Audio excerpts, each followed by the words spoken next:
ଜୟ ଜଗନ୍ନାଥ ସାଙ୍ଗମାନେ, ଆଜି ଆସନ୍ତୁ ଦେଖିବା ମା କ'ଣ କଲେଣି ଏଠି। ମା ଏଠି ଶିଳ ଉପରେ ଶିଳପୁଆ ସାହାଯ୍ୟରେ ୟାକୁ ଛେଚି ଛାଚିକିନା କଞ୍ଚା ଆଳୁକୁ ରଖିଲେଣି। ଏଠି ଆଣିଲେ ଶାଳପତ୍ର, ୟାକୁ ଏଠି ସିଲେଇ କଲେଣି। ମୁଁ ପଚାରିଲି, ମା ଆଜି ତମେ କ'ଣ କରିବ କି? ମା କହିଲେ, ଆଜି ତ ଆଇଁଷ ବାର ନୁହେଁ, ଆଉ ଏଠି ଆଳୁରେ ଗୋଟେ ପାଗ କରିବା ଆଉ। ଆଳୁ ଭଜା, ଆଳୁ ଚକଟା, ଆଳୁ ଝୋଳ ଖାଇ ଖାଇ ପାଟି ବାଉଳା ହେଇଗଲାଣି ରେ ପୁଅ। ଆଜି ଏଠି କଲେ ମା ଆଳୁର ପତ୍ର ପୋଡ଼ା। ସେଥିପାଇଁ ଏଠି କ'ଣ ନେଲେ ନା ଆଳୁକୁ ଆଗ ରଖିଦେଲେ ଶାଳପତ୍ରରେ ସିଲେଇ ହେଇଥିବା ଖଲି ଉପରେ ଆଳୁ ଛେଚାକୁ, ତାପରେ ଦେଲେ ଲଙ୍କାଗୁଣ୍ଡ, ହଳଦୀ ଗୁଣ୍ଡ, ଲୁଣ। ୟାକୁ ଗୋଳେଇ ଗାଳେଇକି ରଖିଦେଲେ ଲୋ ମା। ୟା ଦେହରେ ଦେଲେ ସୋରିଷ ତେଲ ଦେଇ ସାରିଲା ପରେ ପୁଣି ଗୋଳେଇ ଦେଲେ।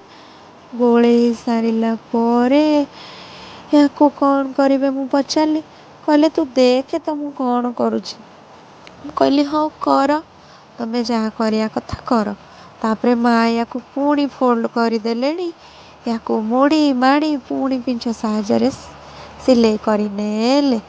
ତାପରେ ଏଠି ଆଣିଲେ ଚୁଲାରେ ପୋଡ଼ିବା ପାଇଁ। ମୁଁ କହିଲି, ମା ତମେ ଚୁଲାରେ ପୋଡ଼ୁଥାଅ, ମୋର ଟିକେ କାମ ଅଛି, ମୁଁ ସାରିକି ଆସେ। ତାପରେ ମୁଁ ମୋର କାମ ସାରିକି ଆସିଲା ବେଳକୁ ଦେଖିଲି ମା ଚୁଲାରେ ପୋଡ଼ିକି ବାହାର କଲେଣି ଲୋ।